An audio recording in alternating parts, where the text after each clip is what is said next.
তাই তো মুসলমান আমার ভাইরা, লক্ষ্য করলে আমরা বুঝতে পারবো পৃথিবীর সরজমিনে যে ঘটনাগুলো আমাদের ঘটে গিয়েছে, এর মধ্যে আপনার জানো যার নাম হলো হযরতে বিলাল রাদিয়াল্লাহু তাআলা আনহু। হযরতে বিলাল রাদিয়াল্লাহু তাআলা আনহু আপনার যখন বাচ্চা ছেলে, খুব ভালো ছেলে, খুব সুন্দর ছেলে। এই ছেলেটা আপনার যদিও বা দেখতে কালো ছিল, শরীরের রংটা কালো হতে পারে, জীবনে ওনার আপনার ভিতর কোনোদিন কালো ধারণ করেনি। ভিতরটা এত সুন্দর ছিল, এত মন মানসিকতা ভালো ছিল, কারো প্রতি খারাপ দৃষ্টি উনি কখনো দিতেন না। শুধু তাই নয়, কারো প্রতি খারাপ আপনার যেন কথা বলতেন না। শুধু তাই নয়, বাল্যকাল থেকে হযরত বিলাল রাদিয়াল্লাহু তাআলা আনহু উনি আপনার যেন সবার সঙ্গে মোহাব্বত করতেন, ভালোভাবে চলতেন। এই বেলাল গরিব মানুষ, আপনার যেন ওনার পিতামাতা উমাইয়ার কাছে আপনার যেন বিক্রি করে দিয়েছিল, গোলাম হিসাবে দিয়ে দিয়েছিল। সেই সময় গোলাম কিনা বেচা হতো, গোলাম হিসাবে আপনার যেন বেলালকে কিনে নেওয়া হয়েছিল। 12টা বছর আপনার যেন মেয়াদ করে নেওয়া হলো। 12 বছর গোলামি করবে, তারপরে বেলালকে নিয়ে আপনার যেন চিন্তা ভাবনা হবে। হযরতে বিলাল রাদিয়াল্লাহু তাআলা আনহু উনি যখন আপনার উমাইয়ার হাতে চলে আসলো, উমাইয়া বলছে, বেলাল রে, আমার জানা মতে তুমি না কত সুন্দর ছেলে, কত না ভালো ছেলে, আমি তোমাকে ছোট্ট থেকেই ভালোভাবে জানি। তোমার মতো ছেলে পাওয়া বড় মুশকিল হয়ে যায়, তোমার ওপরটাই কালো, ভিতরটা খুব সুন্দর। ও বেলাল শোনো, শুধু তাই নয়, তোমাকে যখন আমি নিয়ে এসেছি, তোমাকে সুন্দর একটা আমি জায়গা দেব, ওই জায়গায় তুমি কর্ম করবে, ওটা অন্য কিছু নয়, আমাদের ধর্মশালা, আমাদের যেখানে মূর্তি থাকে, আমাদের দেবদেবতা থাকে, ওই দেবদেবতার জায়গা তোমাকে পরিষ্কার পরিচ্ছন্নতা করতে হবে, ওই জায়গায় তোমাকে থাকতে হবে, ওই জায়গায় তুমি পরিষ্কার পরিচ্ছন্নতা করবে। বিলাল আর এখানে যারা আসবে তাদেরকে সুসম্মানে বাড়ি পাঠাবে, তাদের সেবা করবে, তাদের যত্ন নেবে। হযরতে বিলাল রাদিয়াল্লাহু তাআলা আনহু সেই সময় আপনার যেন বলেছিলেন, বলে উমাইয়াকে, বলে ঠিক আছে, আমার মন আপনার যেন যেমন আপনি প্রশংসা করলেন, আপনাকে আমি কাজটাও করে দেখাবো।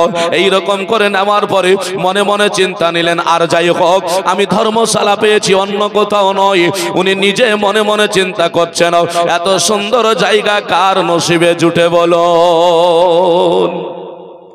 ভারতবর্ষ নয়, সারা পৃথিবীর যেই প্রান্তর থেকে হোক না কেন, মক্কা মদিনার সরজমিনে যারাই চলে গিয়েছে, আর আপনার মসজিদে নববীর আন্ডারে যারা কর্ম পেয়েছে, হাইরে জান্নাতুল বাকিতে যারা কর্ম পেয়েছে, টাকা পাক আর না পাক, সরকার টাকা দেখ আর না দেখ, কোম্পানি দেখ আর না দেখ, কোনো যায় আসে না।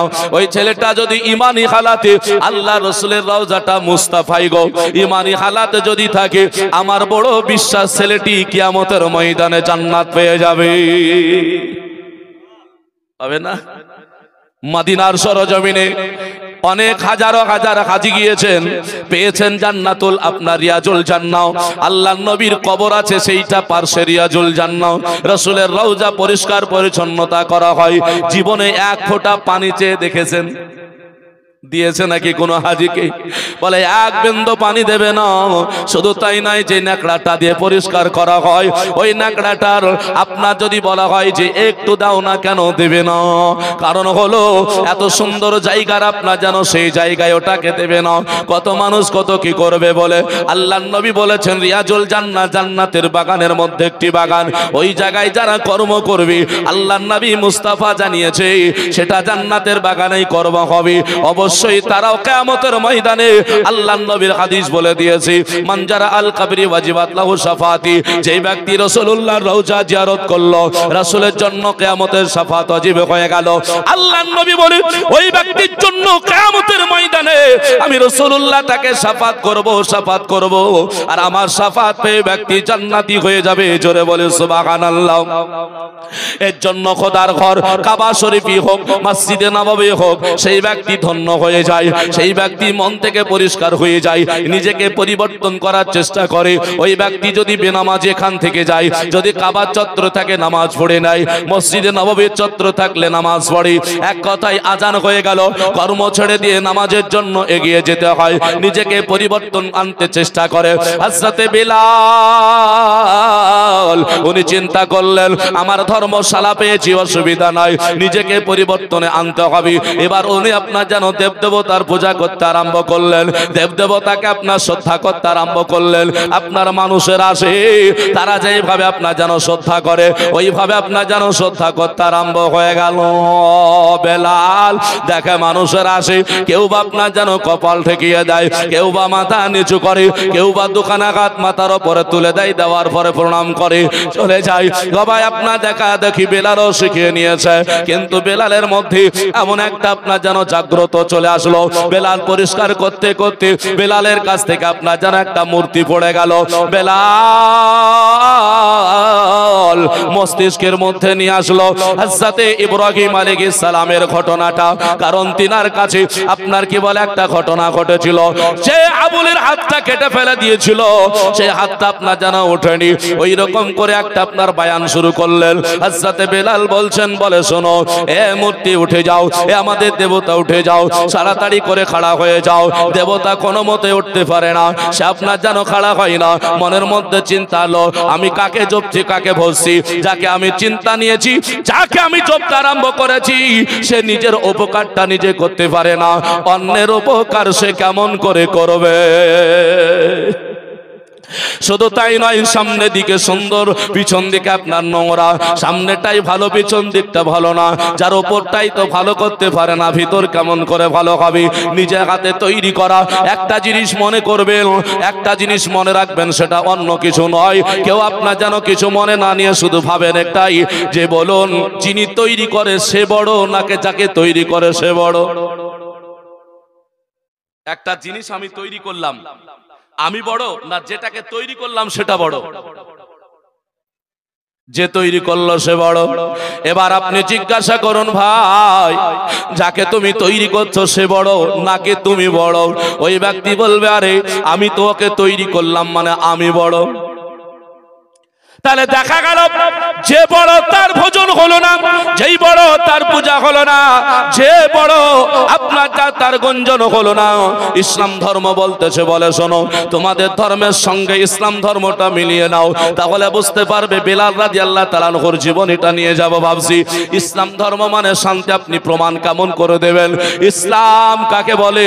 লক্ষ্য করলে আপনি বুঝতে পারবেন। দেখুন, ইসলাম ধর্মের মধ্যে এ প্রথা আছে, একটা হিন্দু যদি মুসলমান হয়ে যায়, কালমা পড়ে নাই, সূরা ফাতিহা জেনে নাই, অন্য একটা সূরা যদি জেনে নাই, ইমামতি করার জায়গা পর্যন্ত যদি ওর সঠিক জানা হয়ে যায়, মুসলমান বলবে, ভাই আজ থেকে তুমি নামাজ পড়াতে আরম্ভ করো।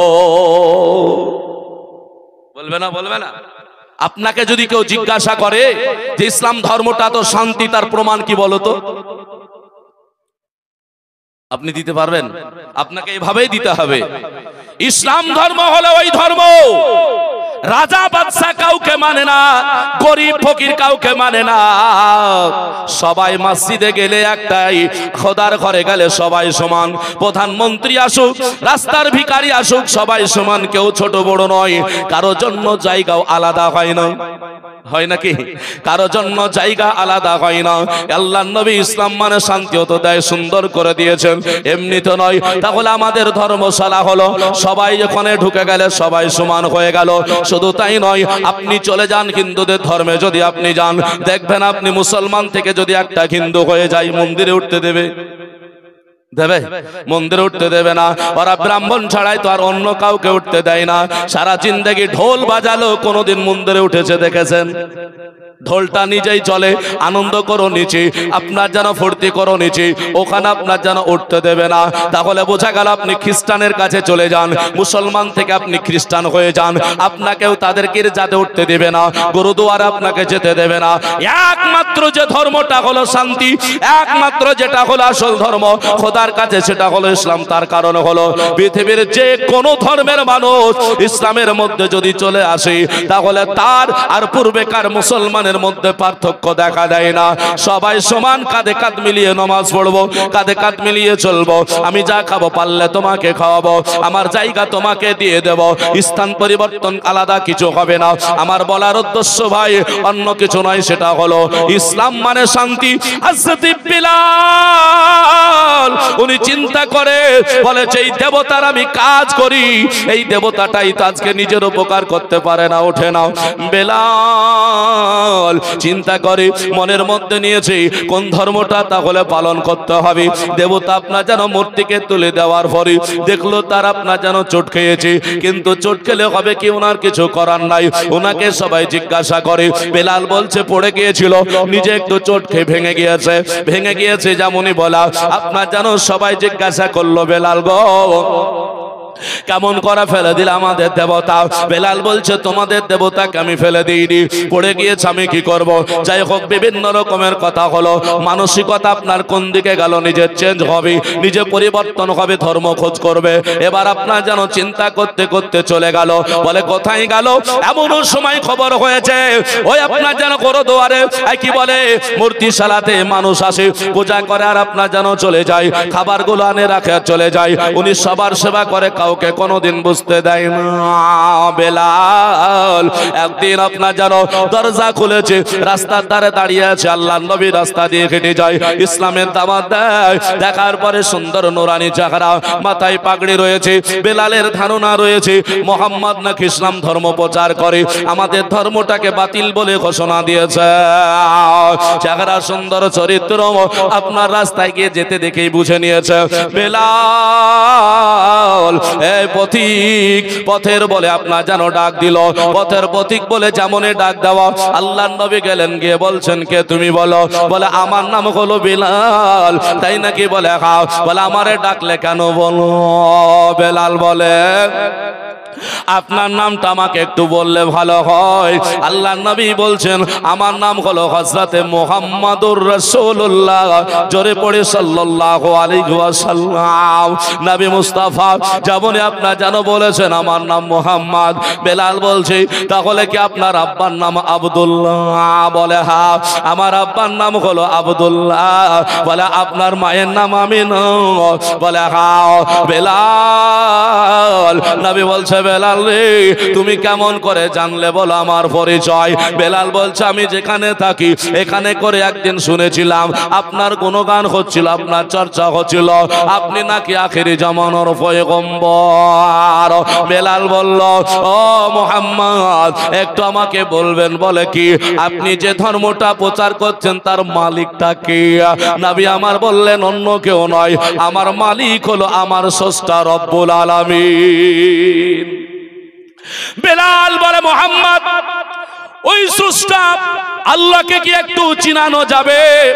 বলে আল্লাহকে চিনতে গেলে তো আল্লাহর হতে হবে। বেলাল বলছে আল্লাহর হতে হবে মানেটা কি বলুন? বলছে অন্য কিছু নয়, ভক্তি ভরে প্রাণ খোলে একবার দিল পরিষ্কার করি আল্লাহ পাক রব্বুল আলামিনকে সাজদা করে নিতে হবে। তাহলে কি করতে হবে? নবী আমার বলে বেলাল অন্য কিছু নয়, তার জন্য ধর্ম গ্রহণ করতে হয়। বেলাল বলছে আমাকে আপনার ধর্মে নেন না কেন? আমি একদিন সেজদা করব প্রাণ ভরে, আমি দেখি না কেন আমার প্রাণটা ভরে কিনা। বেলালকে বলছে বেলাল তুমি কি পবিত্র আছো? বলে হ্যাঁ। তবে একটা কথা শুনো বেলাল, তুমি যদি কালমা পড়ো ও মায়া তোমাকে রাখবে না, তোমাকে মেরে দেবে, হত্যা করে দুনিয়া থেকে বিতাড়িত করে দেবে।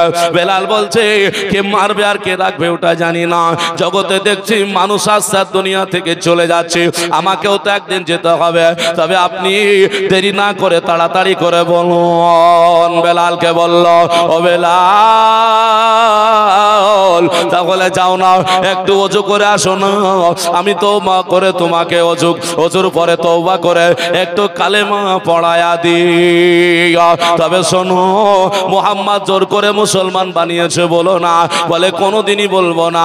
উনি বলছেন আমি যদি ওযু করতে যাই তাহলে পরে দেখে নেবে, মুসলমানের কোন তরিকা আমার মধ্যে যদি চলে আসে সবাই আমারে প্রশ্ন করবে। না না না, আপনি কোন পদ্ধতি থাকলে আপনি বলে দিন। রহমান রহমাতাল লিল আলামিন। নবী আমার বলে বেলাল চিন্তা করো না, কোন পদ্ধতির দিকে তোমাকে যেতে হবে না রে বেলাল, এই দিলটাকে শুধরিয়ে নাও, দিলটাকে পরিবর্তন করে নাও, নেওয়ার পরে তুমি কালেমা পড়ে নাও। নবী আমার জানো ওই বেলালকে আপনার জানো পড়াচ্ছেন আশহাদু আল্লাহ ইলাহা ইল্লাল্লাহু ওয়া আশহাদু আন্না মুহাম্মাদান আবদুহু ওয়া রাসূলুহু। বেলাল আপনার জানো কালমা পড়ে নিল, যেমন আপনার কালমা শাহাদাত পড়ে নিয়েছি, এবার পড়ছে লা ইলাহা ইল্লাল্লাহু মুহাম্মাদুর রাসূলুল্লাহ সাল্লাল্লাহু আলাইহি ওয়াসাল্লাম কালমা পড়ে নিয়েছি। আর যেমনই বাবা পড়ে নেওয়া রাসূলুল্লাহর নজর পড়ে গিয়েছে আমার বেলালের দিকে, আপনার যেন সুন্দর নজরখানা, বেলাল পরিবর্তন হয়ে গেল, বেলালের আপনার যেন মন মানসিকতা পাল্টিয়ে গেল। বেলালকে বলল বিলাল শুনে রাখো, কোন একটা দিন যদি সুযোগ পেয়ে যাও আমার স্রষ্টা রব্বুল আলামিন যাকে দেখতে পাওয়া যায় না, যে আল্লাহ পাক রব্বুল আলামিন আপনার যেন বিনা কোটি খাম্বায় আপনার আসমানকে লটকিয়ে রেখেছি, ওরে বেলাল শোনো, যাকে তুমি সিজদা করবা, শুধু তাই নয় আসমানটা কি চন্দ্র সূর্য দিয়ে কেমন করে সাজিয়ে রেখেছে দেখো। ওরে বেলাল এত জমিনটাকে কত সুন্দর বানিয়ে দিয়েছে দেখো, সেই হলো আমার স্রষ্টা, সেই হলো আল্লাহ, যে তোমাকেও বানিয়েছে আমাকেও বানিয়েছি, জগতের সবকে আল্লাহ পাক বানিয়েছি। বেলাল আরো যেন মনটা পরিবর্তন হয়ে গেল, তাহলে ওই আল্লাহকে আমাকে খোঁজ করতে হবে যে সারা জগৎ বানিয়েছি, আর মোহাম্মদ যে কথাটা বলছে এটাই হলো সঠিক। মোহাম্মদ নিজের আপনার যেন কাজ করতে বলে না, এক আল্লাহর করতে বলেছে, যিনি সৃষ্টি করেছেন তার কথা বলতে বলেছে। এবার হলে বিরাদার ইসলাম দেখুন কত কষ্ট ঘনিয়ে আসছে ওনার।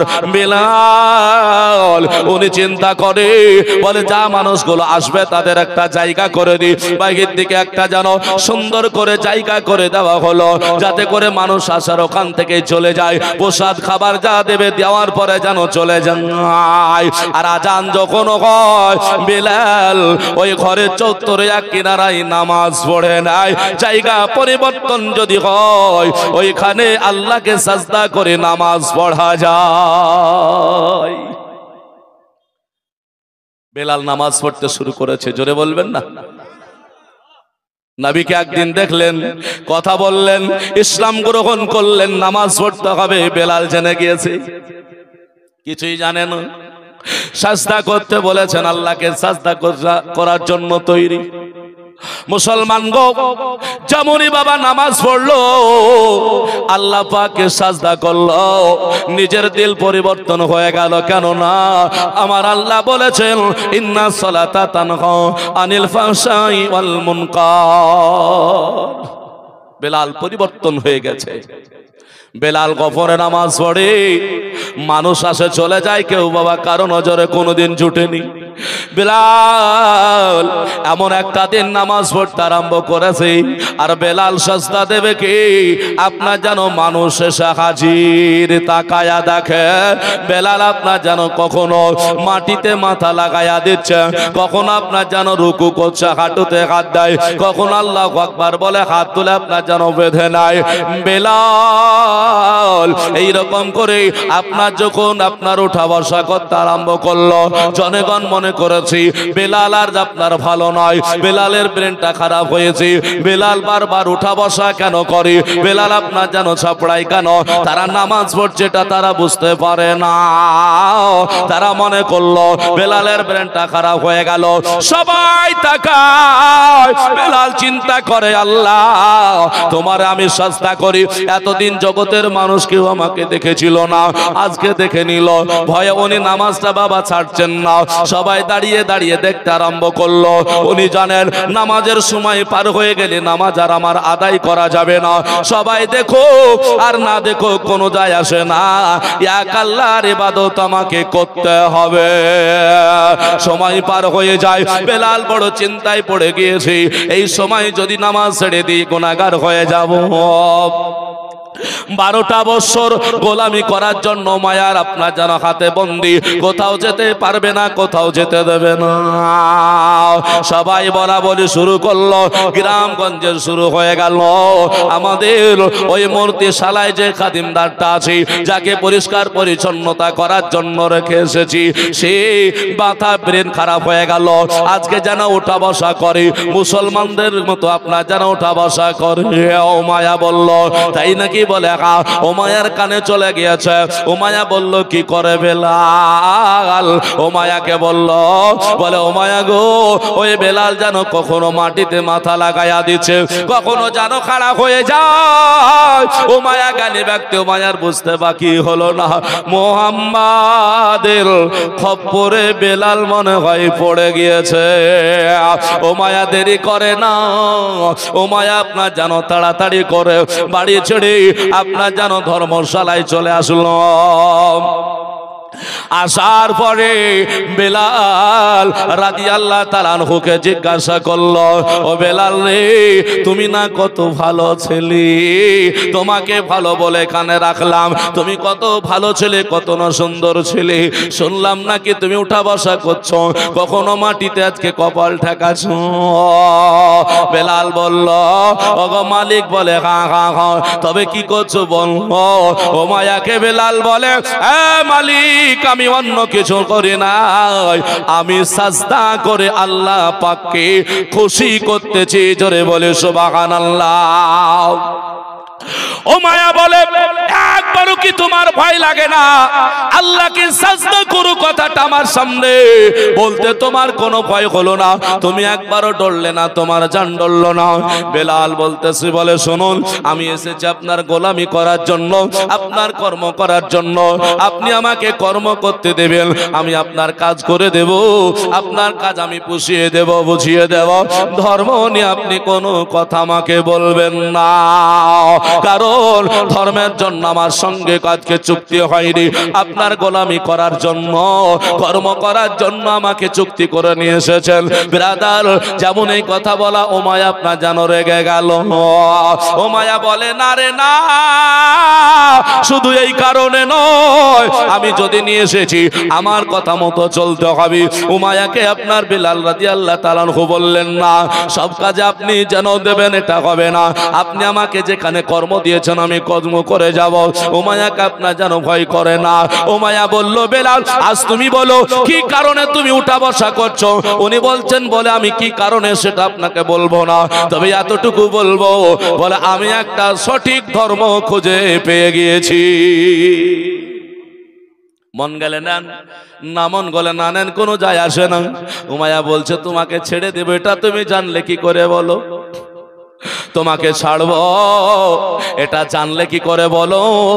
আমি তোমাকে ছাড়বো না রে ও বেলাল, আমি তোমাকে ছাড়বো না। তবে কালেমা তুমি পড়ো না, আজকে নামাজ পড়ো না, কালেমা ছেড়ে দাও, নামাজ ছেড়ে দাও, আর তুমি যেইভাবে ছিলে সেইভাবে থাকো, আমাদের মূর্তি দেব দেবতাকে মেনে নাও। বেলাল বলছে, কোনোদিনই হতে পারে না যে নিজের উপকার করতে পারে না, আমি তাকে কোনোদিন মেনে নেব না। ঠিক আছে, মানবে না? বলে না। বেলাল রে, একদিন দুই দিন করে বেলালকে বোঝানো শুরু হয়ে গেল। বেলাল আপনার যেন কোনো মতে কথা শুনে না, বেলাল কোনো মতে আপনার যেন বুঝতে চায় না। আর বুঝবেই কেন? যাকে বোঝার তাকে তো বেলাল রাদিয়াল্লাহু তাআলা আনহু বুঝে নিয়েছে। ও মায়া দেখলো বলে হবে না, কথার দ্বারাতে কাজ হবে না। এবার আপনার যেন জল্লাদকে ডেকে বলল, জল্লাদ রে, তুই একবার জানা কেন, তোর চেহারাটা দেখেও ভয় করতে পারে, তোর অস্ত্র দেখেও ভয় করতে পারে, তাড়াতাড়ি করে যা, বলে কোথায় যেতে হবে বলুন। বলে বিলাল কে গিয়ে বল যেন কালমা ছেড়ে দেয়, নামাজ ছেড়ে দেয়। আর যদি না ছাড়ে, বেলালের যেন পরিণতি কষ্ট খুব হবে, পরিণতি খুব ভালো হবে না। তাই নাকি? বলে হ্যাঁ। বলে ঠিক আছে। জল্লাদ গেল বেলালকে ডেকে বলছে, বেলাল রে, বলে তাড়াতাড়ি ছাড়, না হলে তোর অবস্থা খারাপ। বলে কেন? ওরে বেলাল রে, আজ মারবে, অত্যাচার করবে, জুলুম করবে। বেলাল বলছে, পৃথিবীতে আমি যা জপে নিয়েছি তা কোনোদিন আর ছাড়তে পারবো না। জল্লাদকে বলে তুমি মারো আর রাখো, কাটো, যাই খুশি করো, আমি যেন ছাড়তে পারবো না। তাই নাকি বলে হ্যাঁ। জল্লাদ দেখলো তাকেও ভয় করে না, উমাইয়াকে কে খবর দিয়ে দিল। উমাইয়া বলে যা বেলালকে বেতেরাঘাত করবে, যদি কালমা না ছাড়ে। বেলালকে মারার জন্য পরের দিন আপনার যেন জল্লাদ আসলো। জল্লাদ এসে বলে বেলাল রে কালমা ছেড়ে দে, তোর জন্য আজকে যেন দুর্যোগ নেমে আসছে, তোর জন্য ভয়ানক হয়ে যাবে, আজকে কঠিন হয়ে যাবে। উমাইয়া রেগে গিয়েছে। বেলাল বলছে তার রাগার কোনো কারণ তো নাই, তার কাজ তো আমি কম করি না, তার হুকুমটা তো আমি কম শুনি না। বলা যেমনই জল্লাদ বলছে শোন, বলে ওটা নয়, মানির যাতে পড়ে গিয়েছে উমাইয়া।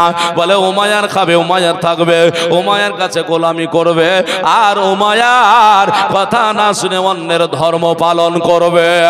মক্কা মদিনা চলে যান, যেখানে আল্লাহর হাবিব সরওয়ারে কাউন মাকা আলাইহিস সালাম শুয়ে আছে। অন্য ধর্মের মানুষ গিয়ে যদি বাবা আপনার সেখানে ঘোরাঘুরি করে, কেউ বাবা আপনার নিষেধ করে না। ইসলাম ধর্ম একেবারে শান্তি ধর্ম বাবা, চলুন না কেন এগিয়ে যাই। বেলাল বলছে আমার তো অপরাধ দেখাতে হবে, অপরাধ করিনি। বেলাল বলছে আমার কোনো অপরাধ নাই, আমি কেন মার খাবো বলো? বলে শোনো তাহলে একটাই কথা, অন্য কিছু নয়। বলে কথা হলো তুমি আজকে উমাইয়ার বাড়িতে উমাইয়ার গোলামি করবে, আর উমাইয়ার কথা শুনবে না, তার জন্য বেতের আঘাত খেতে হবে। সকাল হলে 5টা আর সন্ধ্যায় হলে 5টা খেতে হবে। 5 কেজি ওজনের চামড়ার বেতের আঘাত করা হবে। উমাইয়া আর যদি স্বয়ং মারে, বেলাল বলছে আমার তাতে কোনো যায় আসে না। এবার জল্লাদ বলল বেলালকে ধর, বেলালকে ধর। বেলালকে আপনার যেন ধরা হয়ে গেল।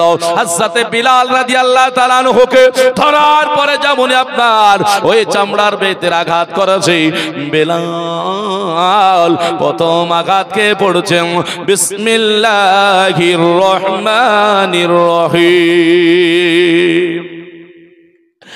বিলাল যেমনই বিসমিল্লাহির রহমানির রহিম পড়েছে, জল্লাদ আরো রেগে গেল। জল্লাদ বলে বেলাল রে আজ তোর কালেমা পড়ার জন্য আঘাত করা হয়, আবার আল্লাহর নাম তোর জবান দে। বেলাল তোকে তো কড়া মারতে মারতে খতম করে দেবে। বেলালকে দ্বিতীয় কড়া মারা হয়। বেলাল বলে ইন্নাল্লাহা মা'আস সাবিরিন। ওগো আল্লাহ, আমি সহ্য করার মতো আমার কোনো ব্যবস্থা নাই। আল্লাহ তুমি আমাকে ধৈর্য ধারণ করার, সহ্য করার ক্ষমতা দাও। আল্লাহর কাছে চাইছি। দ্বিতীয় কড়া যখন মারা হলো, বেলাল আপনার জানো বলছে বলে আল্লাহ আল্লাহ আল্লাহ আল্লাহ তোমাকে এক বলে স্বীকার করে নিয়েছি, মুহাম্মদকে নবী বলে মেনে নিয়েছি। এতে যদি মার খেতে হয় অসুবিধা নাই, যত মারবে মারুক, আমার কোনো যায় আসে না। আল্লাহ তুমি আমাকে সহায় রাখিও। চতুর্থ বেত আঘাত করেছে, সঙ্গে সঙ্গে বেলাল বলে আল্লাহ বেতের আঘাতে আমার শরীর ক্ষত হয়ে গেল, রক্ত ঝরতে আরম্ভ করে দিয়েছে, আপনার যেন মাংস খসে যাবে। বেলাল বলছে আল্লাহ আমার ইমানি হালাতে তুমি আমারে ডেকে নিও। বেলাল এইভাবে আপনার যেন কান্না করে, বেলাল এইভাবে বলতেছে আল্লাহর কাছে। বেলালকে আপনার যেন পঞ্চম আঘাত মারা হলো।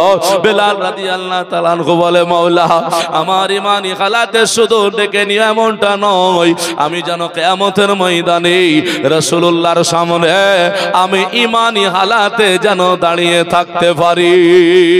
আমার মুখ যেন অন্য কিছু না হয়, আমাকে যেন মুখ ফিরিয়ে নিতে না হয়। রাসূল যেন আমাকে দেখে বেলাল মারের ভয়ে ইসলাম ছেড়েছো না বলে দেয়, আমার দিকে যেন মুখটা ফিরিয়ে না ঘুরিয়ে নেয়, আমার দিকে যেন তাকিয়ে আমাকে যেন নবী শাফাত করে নাই বলে আপনার যেন কানলো।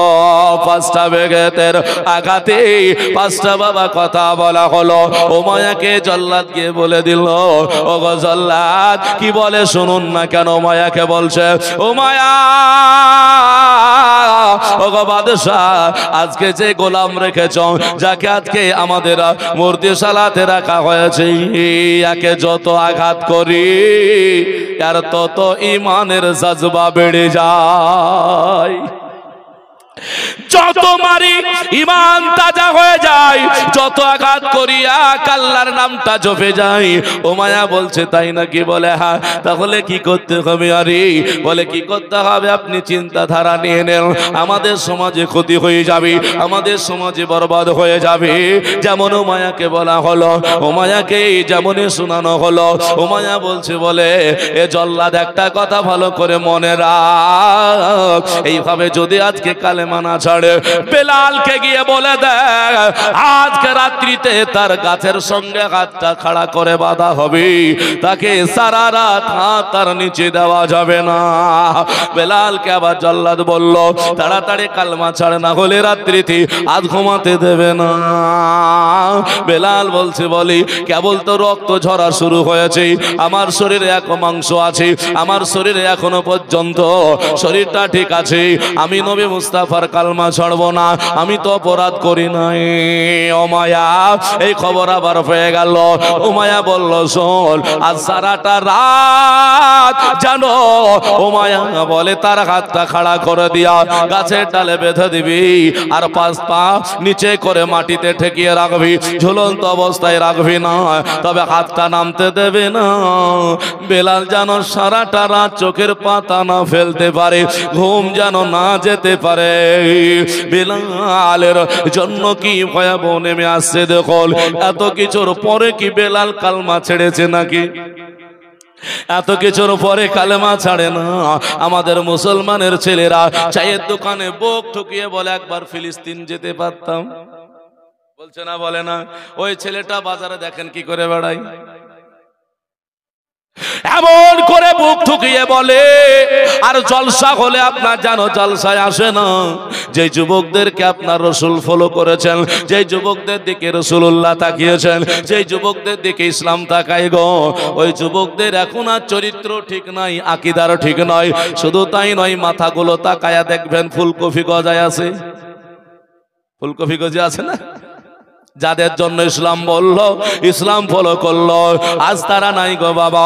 এরা জালসাও শুনে না, মিলাদও শুনে না, এরা বড় বড় ফতোয়া দেয়, এরা আপনার যেন অনেক কথা বলি। ও সোয়ান নাও সোয়ান, আপনাদেরকে অনুরোধ করব, ইসলাম আপনার দিকে তাকায় আছে। ফিলিস্তিন আজ ঘটছে, আগামীতে আমাদের ঘটবে না এমনটা নয়। আল্লাহর নবী বলেছে মুসলমানের কাছ থেকে সুন্নাত যখন উঠে যাবে, মুসলমানের কাছ থেকে ইসলামের চরিত্র যখন উঠে যাবে, আল্লাহর গজব নেমে যাবে। আর ওই গজবে হাজার হাজার যদি মুসলমান থাকে, আর বেঈমানের অল্প সংখ্যা থাকলে মুসলমান সেই দিন সেই যুদ্ধে জয়লাভ করতে পারবে না, কারণ তাদের কাছে সুন্নাত নাই বলে। মুসলমান লক্ষ্য করুন বেলালকে। এবার রাত্রি যখন সন্ধ্যা ঘনিয়ে আসলো, হাতটা খাড়া করে দেয় আর বলে বেলাল তাড়াতাড়ি ছেড়ে দে। বেলাল বলল না, এটা কোনোদিনই হবে না। বেলালের হাতটা খাড়া করে বেঁধে দেওয়া হলো। সারা রাত আপনার যেন হাত খাড়া করে কে থাকতে পারবে? সম্ভব হবে? হবে না। বেলালকে কি কষ্টই না দেয় বাবা। বেলাল হাত খাড়া করে আছে, বেঁধে দিল। জল্লাদকে বেলাল একটা কথা বলে, ভাই তুমি একদিন বুঝে নেবে, আমার হাত তুমি বাঁধছো, তুমিও একদিন বুঝে নেবে রে জল্লাদ, আমি কোনো অপরাধ করিনি, অন্যায় করি নাই, আমার হাতটা তুমি বেঁধে দিলে। সারা রাত জল্লাদের আপনার যেন বাঁধার পরে রোদ আপনার কে বলে দিনে পাবি, রাত্রিতে কুয়াশায় আপনার অন্ধকারে কেউ না, একাকী আপনার যেন থেকে গেল। মায়া বলল সকাল হলে আজকে বেলাল যেন কালমা পড়ে নেবে, আর কষ্ট সহ্য করবে না। সারাটা রাত বিলাল আপনার যেন থেকে গেল। ভাবি সকাল হলো, মায়া আবার খবর দিল একবার যা বেলালের কাছে দেখে আয়। বেলালের কাছে যাওয়া হলো। বিলাল রাদিয়াল্লাহু তাআলা আনহুকে বলে, ওগো বিলাল আজকে তাড়াতাড়ি তাড়াতাড়ি করে বলো, আর কষ্টটা কতদিন সহ্য করবে, এই কষ্ট কত বহন করবে? বেলাল তাড়াতাড়ি করে তুমি কালেমা ছেড়ে দাও। বেলাল বলে, যত সারাটা রাত আমার হাত বেঁধে রেখেছিলে, আমি ঝুলন্ত অবস্থার মতো হয়েছিলাম, তবে শোনো, আমাকে যত তোমরা কষ্ট দিচ্ছ, তার চাইতে আমার আল্লাহ পাক আমার ইমানের তাজা জালিম আমার ইমানের জাজবা বাড়িয়ে দিচ্ছে। কোনো অসুবিধা নাই, যত বেদ পারো মারো, যত কষ্ট দাও দাও না, আমার কোনো যায় আসে না। বেলাল এইভাবে বলতে থাকে। বেলালের কথা আবার উমাইয়ার কাছে গেল, বলে এইভাবেও হবে না, তাহলে কি করতে হবে? উমাইয়া বলল, শোনো, একে মারার পরেও ছাড়ে না, শরীরে আপনার যেন গোশতগুলো ঝরাতে হবে, একে আরো মার করো, একে আরো পকর করো, একে কষ্ট দাও। বেলাল রাদিয়াল্লাহু তাআলা আনহুকে আর কি করে কষ্ট দেবে গো?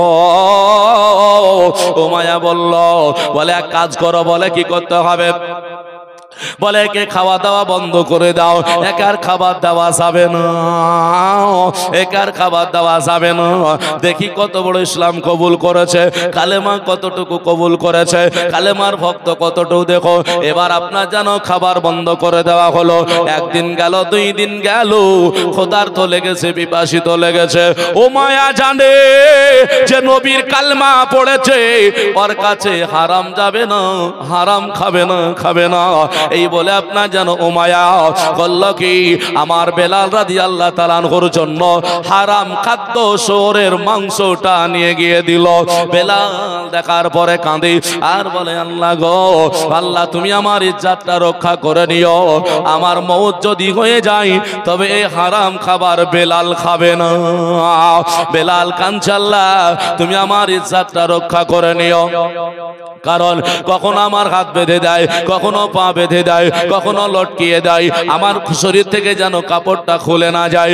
আমি ক্ষুধার্ত পিপাসিত, খাবার নাই, শরীরটা শুকে গেলে আমার শরীর থেকে কাপড় যেন না খসে যায়। আল্লাহ পাক রব্বে কায়নাতের কাছে বাবা চাই, বেলালের দোয়াটা আল্লাহর কাছে কবুল হয়ে গেল। কোথা থেকে গায়েব থেকে হাত যেন আসলো, বেলালের কাপড়টা আপনার যেন শরীরে লাগাইয়া দিল। এমন ভাবে লাগলো আপনার চামড়ার সঙ্গে জিন্দেগিতে আর কোনোদিন আপনার যেন খুলবে না। আল্লাহ পাক আমার জানি বেলালের এখনো পর্যন্ত শেষ হয়নি। বেলালের কষ্ট, বেলালের উপর অত্যাচার, জুলুম এই তো সবে মাত্র শুরু হলো। বেলাল আপনার দেখলো, আমার কোনো চিন্তা নাই, স্বয়ং আল্লাহ আমার পক্ষে আছে। আল্লাহ পাক যদি থাকে কারো পক্ষে গো, কেউ পৃথিবীতে কিছু করতে পারবে না। দুশ্মনী করে যাবে, অন্যায় করবে, রাস্তাঘাটে বিপদে ফেলবে, আমার আল্লাহ রব্বুল আলামিন আপনাকে পার করে নেবে। বেলালকে পারে না।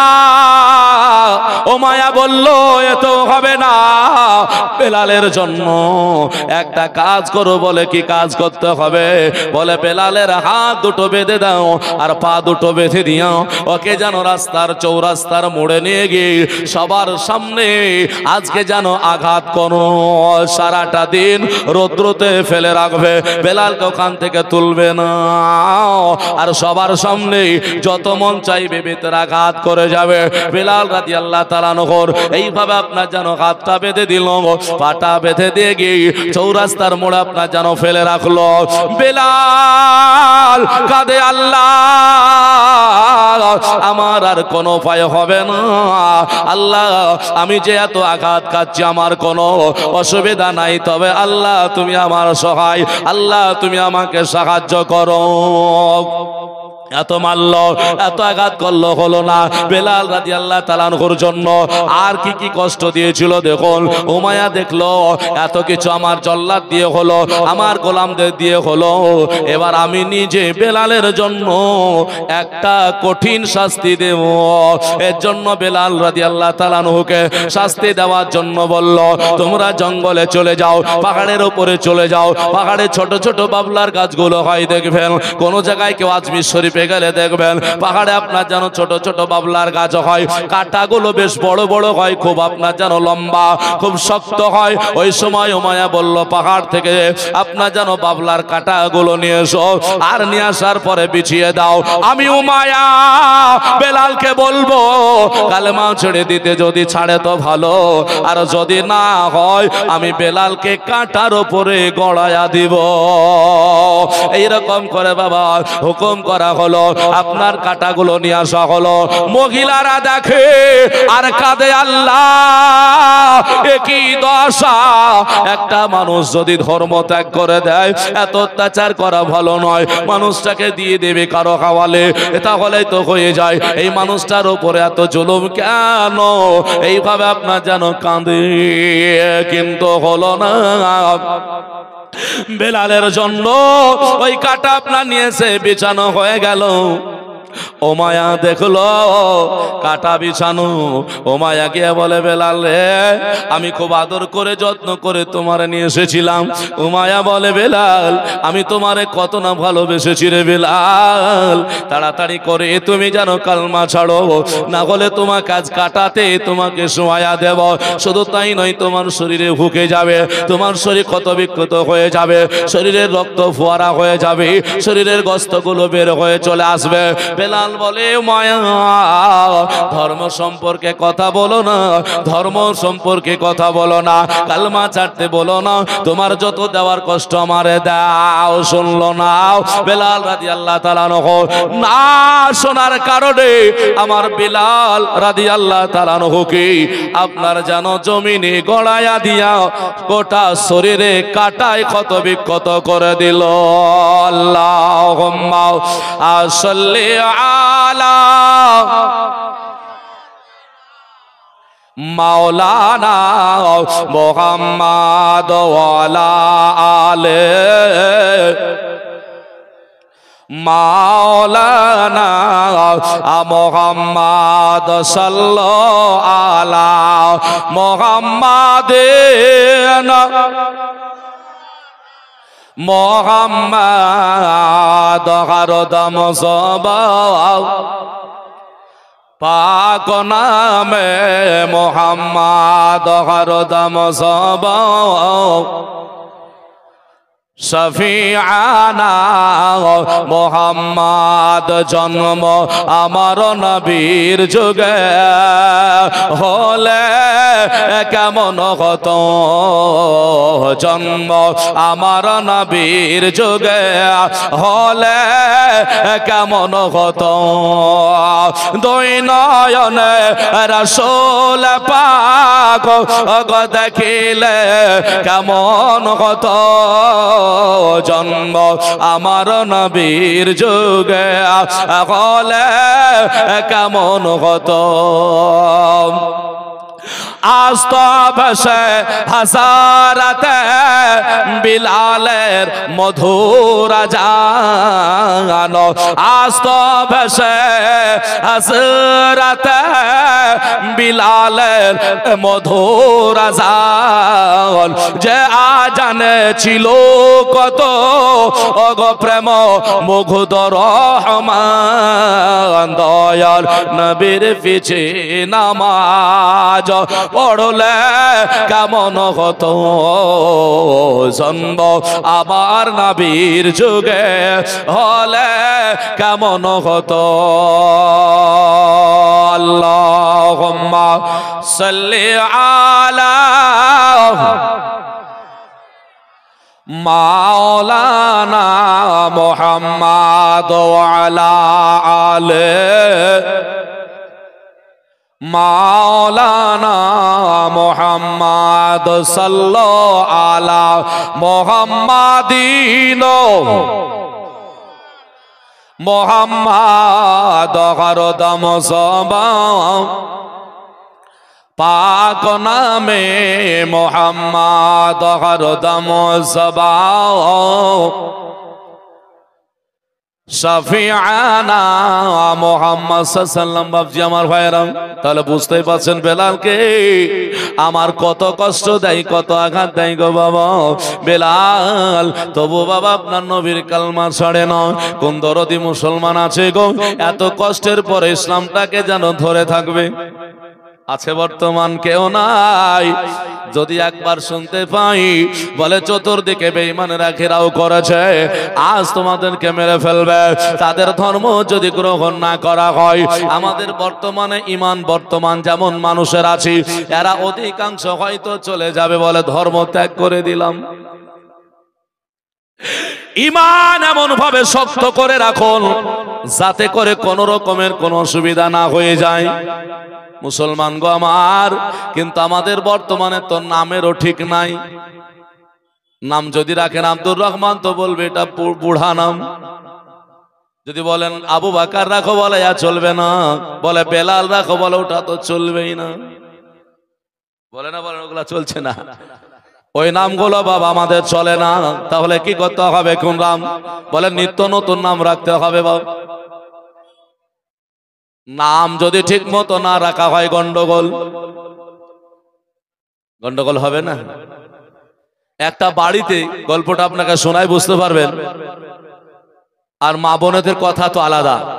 একটা বাড়িতে দুটো গরু আছে, গরু আদর করে একটা গরুর নাম রেখেছে মেহমান, বুঝেছেন? আর একটা গরুর নাম রেখেছে লাঠি। নামের গুণ দেখুন কেমন।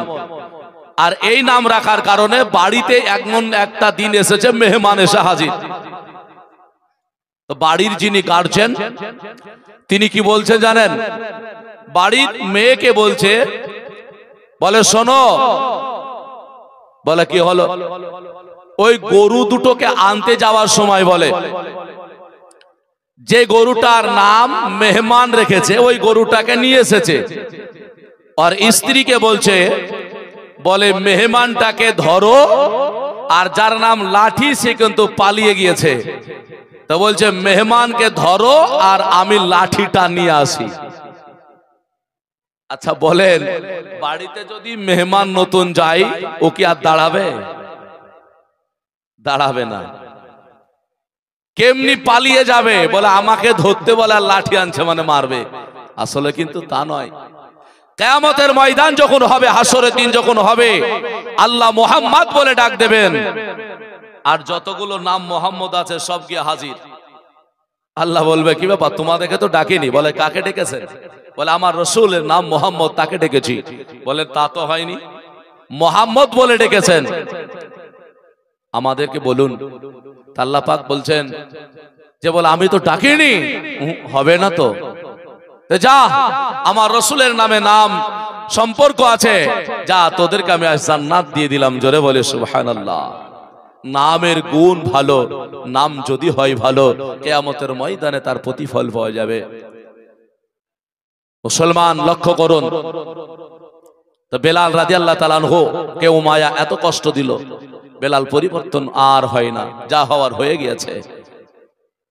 এক আল্লাহকে ছাড়তে পারে না, এক খোদার ইবাদত করে সেই বেলাল রাদিয়াল্লাহু তাআলা আনহু তিনি আপনার যেন বলছেন উমাইয়া আর কষ্ট দিও না আমাকে, অনেক কষ্ট দিলে রে উমাইয়া, তুমি আমাকে আর কষ্ট দিও না, আমাকে ছেড়ে দাও,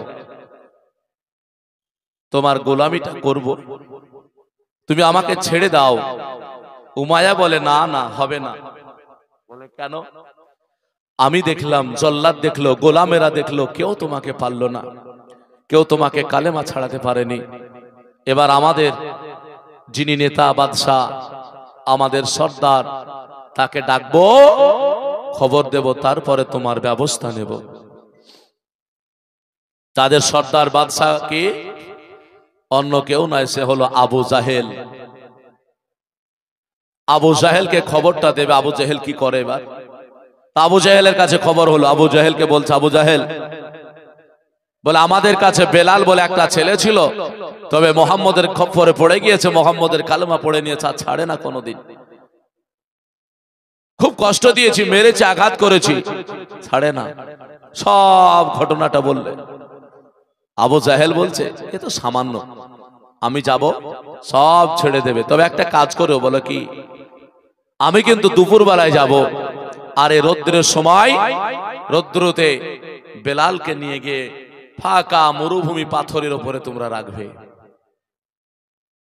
আর একটা নয়, দুটো নয়, কয়েকটা পাথর ছোট থেকে বড় বলতে বলতে বলছে ওখানে যদি তোমার শক্তি পরিমাণ 10 জন ব্যক্তি পাথর তুলবে, যেই পাথরটাকে তোমরা শূন্য করে তুলতে পারবে ওই পাথরটাকে ওখানে রাখবে।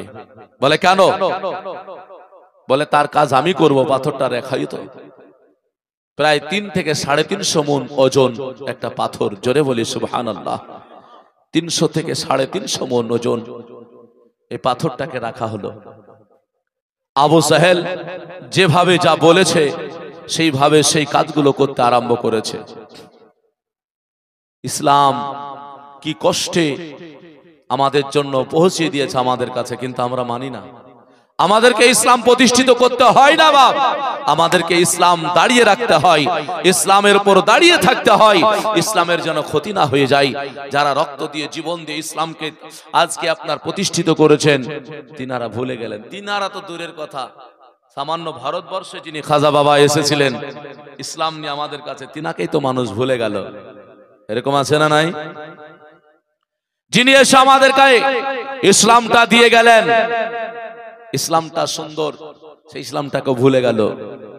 খাজা বাবা এলো ভারতে মোদের, খাজা এলো দেখো ভারতে, চলো আদবে দাঁড়াই তাহার তরেতে মোদের, খাজা বাবা এলো ভারতে মোদের, খাজা এলো দেখো ভারতে।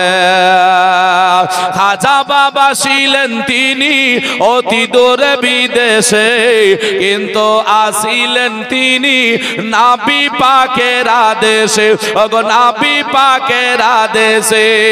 ইসলাম বাড়াও গিয়ে, ইসলাম বাড়াও গিয়ে হিন্দুস্তানেতে মোদের, খাজা বাবা এলো ভারতে মোদের, খাজা এলো দেখো ভারতে, চলো আদবে দাঁড়াই তাহার তরেতে মোদের, খাজা বাবা এলো ভারতে। খাজা বাবা শিয়া তিনি দিল্লি আজমির করলেন জয়, এই দেখে আপীতি রাজের বুকের ভিতর হলো ভয়, বুকের ভিতর হলো ভয়। বসা ওঠে না তার, বসা ওঠে না তার, খাজার ইশারাতে মোদের, খাজা বাবা এলো ভারতে মোদের, খাজা এলো দেখো ভারতে, চলো আদবে দাঁড়াই তাহার তরেতে মোদের, খাজা বাবা এলো ভারতে। মুসলমান আমার ভাইরা, বেলালের জীবনী অনেক শুনেছেন, তার মধ্যে থেকে আমি বলছি। বেলালের জীবনী বলতে গিয়ে বাবা অনেক কাহিনী আপনার জন্য ভুলভাল চলে আসে, ভুলভাল বলে দেয়, সাবধানে বলতে হয়। বিলাল রাদিয়াল্লাহু তাআলা আনহুর কাহিনীর একটা বিভাগের আছে যেগুলো রাবিয়া বাসরীর সঙ্গে বিবাহ, ৭০ বছর হায়াত বাড়িয়ে দেওয়া একটা শুনেছেন কিনা? সম্পূর্ণ মিথ্যা কথা, ভুল কথা। এই ৭০ বছর বাড়িয়ে দিয়েছিলেন, এই কথাটা বিয়ের পরেকার। তবে জেনে রাখুন কথাটা সঠিক নয়, কথাটা ভুল। আলোচনাটা নিয়ে যাই, কারণ আপনাকে এখানে বলে দেই মৌলভী সাহেব আপনি কেন কি করে বললেন। বেলাল রাদিয়াল্লাহু তাআলা আনহু আমার নবী সাল্লাল্লাহু আলাইহি ওয়াসাল্লামের ৩ বছর পর ইন্তেকাল করেছেন। আর বেলাল রাদিয়াল্লাহু তাআলা আনহু যদি 3 বছর পর ইন্তেকাল করেন, নবীর তো 63 বছর, ওনার কি করে ৭০ বাড়বে? 63 পরে যদি 3 বছর হয় তাহলে ৭০ কোথায় বাড়লো বলুন? তো ওনার এই কাহিনীটা জানার আগে ওনার ইন্তেকালটা জানতে হবে কবে হয়েছে, হ্যাঁ না? মুসলমান আমার ভাইরা চলুন এর জন্য লক্ষ্য করবেন। বেলালকে এবার আপনার জানো আবু জাহেল কষ্ট দেবে, এর জন্য বাবা আবু জাহেল বলল পাথর গোলনের কথা। বেলাল রাদিয়াল্লাহু তাআলা আনহু উনি আপনার জানো বাড়িতে কি বলে ওদের আন্ডারে রয়েছে। উমাইয়া বলল জল্লাদদেরকে তার আপনার জানো গোলামদেরকে বলে বেলালকে নিয়ে দুপুর 12টার দিকে চলে যাবে ওই ফাঁকা ময়দানে মরুভূমির উপরে। বেলালকে নিয়ে যাওয়া হলো। বাবা আপনার জানো ক্ষত বিক্ষত দেহ, রক্ত ঝরে আছে, শরীরে রক্ত বেরিয়ে যায়। বেলালের কোনো চিকিৎসা হয় না, শুধু আঘাত করা যায়। বেলাল উনি আপনার কান্না করে বলো ভাইয়ের আমাকে কোথায় নিয়ে যাচ্ছ বলো। বেলাল বলছে আমাকে আর কত কষ্ট দেবে, কোথায় রে? ফাঁকা ময়দানে নিয়ে যাওয়া হলো, পাথরগুলো পড়ে রয়েছে সেইখানে। বেলাল বলছে আল্লাহ এবার মনে হয় আমাকে পাথর চাপা দিয়ে মেরে দেবে, তবে কাঞ্চাল লাগো জীবন দিয়ে দেব, ইমান দেব না, জীবন হারিয়ে দেব, দুনিয়া ছেড়ে দেব, নবী ছাড়বো না, আল্লাহ তোমাকে ছাড়বো না। মনের মধ্যে গাথা রয়েছে, জপতে আরম্ভ করেছে। হাই রে হাই বিলাল, তার জীবনী শুনে আমরা পরিবর্তন আশা রাখি, কিছুটা হলেও হব। আবু জাহেল আসলো, আসার পরে বড় বড় পাথরগুলো আমার বেলাল রাদিয়াল্লাহু তাআলা আনহুর উপরে দিতে আরম্ভ করলো। বেলাল আবু জাহেলকে বলে ও আবু জাহেল আমি তোমাকে গালি দিইনি, মারি নাই, অন্যায় করি নাই। এ বেলাল রে, আজ তুমি যদি আমাকে মারোনি, গালি দাওনি, সব ঠিক আছে, তুমি বলো মুহাম্মাদের কালমা কেন পড়ো? আমাদের মধ্যে আছো, আমাদের আন্ডারে আছো, জানো না বেলাল আজকে তুমি কি শুনোনি? মুহাম্মাদের সঙ্গে আমাদের মিল নাই, মুহাম্মাদের সঙ্গে আমরা চলি না, মুহাম্মাদের সঙ্গে আমরা কথা ভালোভাবে বলি না। বেলাল বলে আমি জানি গো, তবে আমার মুহাম্মাদকে ভালো লেগেছে। আপনার যেন পাথর চাপে দেওয়া হলো। বেলাল আপনার যেন পাথর বুকে নিয়ে কান্না করে আর বলে আল্লাহ আমাকে তুমি এত তো চাপাওনি, যেটা জাহান্নামে গেলে আমার আল্লাহ তাবারক ওয়া তাআলাকে বলে আল্লাহ গো ওই জাহান্নামের আগুন আমার বুকে চেপে যেত। আল্লাহ কোন মানুষ যখন জাহান্নামে চলে যায় ওই জাহান্নামে আপনার যেন সব বিচ্ছু চেপে যাবে। আল্লাহর নবী বলেছেন জাহান্নামের সব বিচ্ছুগুলো 3.5 মণ কেন 1000 মণ ওজন হবে, তোমার বুকে তোমার কাছে এসে ছবল দেবে। বেলাল বলে আল্লাহ আমি এত বড় কষ্ট তো পাইনি, শুধুমাত্র দুনিয়ায় 3.5 মণ ওজন আজকে পাথর আমার বুকের উপরে তুলে দিয়েছে। আল্লাহ আমার শরীর যদি আজকে হাড়গুলো ভেঙে চুরমার হয়ে যায় আমার কোনো যায় আসে না। এই বলে বেলাল আপনার যেন কান্না করে। আল্লাহ পাক রব্বে কায়নাতের কাছে আপনার জন্য এইভাবে থাকে। বেলাল কান্না করলো, বেলাল আপনার যেন কান্না করলো। আপনার আবু জাহেল ছাড়ে নাও। আবু জাহেল বলে বেলাল এত কষ্ট করে কি হবে, এত কষ্ট পেয়ে কি হবে, তাড়াতাড়ি করে কালমা পড়ে নাও, মুসলমান ছেড়ে দাও। আজ কালমা পড়ে আজকে মুসলমান হয়েছো, কালমা ছাড়ো, মুসলমান ছাড়ো। বেলাল বলে না না কোনো মতেই ছাড়তে পারবো না। বেলাল কোনো মতেই বাবা ছাড়লো না। আবু জাহেল এত পকর করলো, হলো না, কষ্ট দিল, হলো না। আবু জাহেল বলল শোনো রে, এ ছাড়বে না, একে মেরে দিতে হবে, দুনিয়া থেকে বিতাড়িত করে দিতে হবে, দুনিয়া থেকে বিতাড়িত করে দিতে হবে। কিভাবে করবে? আপনার যেন তাজা মোটা একটা ঘোড়া নিয়ে আসা হলো। উমায়াকে বলো উমায়া ওই ঘোড়াটার আজকে জানো সঙ্গে ওই আগ তাড়াতাড়ি করে বেলালের দুটো পা দড়ি বেঁধে বেঁধে দাও, ঘোড়ার উপরে একটা সমারি দিয়ে দাও, দড়িটা ধরবে, ঘোড়াটা ছুটবে, আর বেলাল আপনার যেন মরুভূমির পাথরের উপরে ছোটাছুটি করবে। বেলালের দেখে রক্ত ঝরে যাবে, গোস্তগুলো বেরিয়ে যাবে, চরকগুলো বেরিয়ে চলে আসবে। বেলাল সহ্য করতে পারবে না, বেলালের মাথার চুলগুলো উঠে যাবে, বেলাল কাঁদবে। বেলালকে হবে আর হবে না, বেলালকে কষ্ট দিয়ে দাও। উমায়া তাই করলো, আবু জাহেলের কথা শুনে নিল। আবু জাহেলের কথা শোনার পরে বলল বলে তাড়াতাড়ি করে ঘোড়াটা নিয়ে আয়। ঘোড়া নিয়ে আসা হলো। আপনার যেন ঘোড়া নিয়ে আসার পরে এবার আপনার যেন পা দুটো বেঁধে দিয়া ঘোড়া ছেড়ে দিয়েছে। বেলাল রাদিয়াল্লাহু তাআলা আনহু বলে আল্লাহ তুমি আমাকে কবুল করে নাও, কবুল করে নাও, ধৈর্য ধারণ করার শক্তি দান করো। বেলালকে আপনার যেন ঘোড়ায় টানতে আরম্ভ করলো। পিঠের চামড়া উঠে উঠে চলে যায়, পিঠের চামড়া যখন উঠে উঠে আরম্ভ হয়ে গেল, মুখটা ঘুরে যায়, মুখের চামড়া ছিঁড়ে যায়, পেটের চামড়া ছিঁড়ে যায়, শরীর থেকে গোস্তগুলো টুকরো টুকরো হয়ে পাথরে আপনার যেন লেগে যায়। বেলাল উনি কাঁদছেন আল্লাহ তুমি আমাকে ধৈর্য ধারণ করার শক্তি দান করো। অন্য কিছু বলে না, আল্লাহ আল্লাহকে বলেন আল্লাহ তুমি আমারে বাঁচাও, এ কথা বলে না, শক্তি দাও, ধৈর্য ধারণ করার শক্তি দাও। আল্লাহ যতদিন দুনিয়ার বুকে থাকবো সহ্য করব, কোনো অসুবিধা নাই বলে আপনার যেন টানাটানি হয়ে গেল। বলা হয়েছে বেলালের দেহ থেকে আপনার যেন রক্ত বেরিয়ে গেল তো গেল, শরীরের খাল আপনার যেন হয়ে গেল, শরীরের চামড়া গুলো ছিঁড়ে ক্ষত বিক্ষত হয়ে গেল, মুখের চাকরাটা আপনার যেন ক্ষত বিক্ষত হয়ে গেল। বেলালকে আপনার যেন ঠিক চিনা যায় না এটা বেলাল নাকি অন্য কিছু। দেহটা কালো ছিল, শরীরটা কালো ছিল বলে শুধু তাই নয়, ওনার শরীরটাই আপনার ধুলাবালি লেগে আছে, কয়েকদিন ধরে কষ্ট দেয় ভাবে। বেলালকে এত টিরি টিরি টিরি টিরি আপনার যখন কষ্ট দেওয়া হলো, কখনো ছাদের উপরেও দিয়েছে, কখনো কায়েতখানাতে দিয়েছে, বাবা বিভিন্ন রকমের ছাদের আপনার যেন তার লাটকে দিয়েছে, কত না কষ্ট দিল।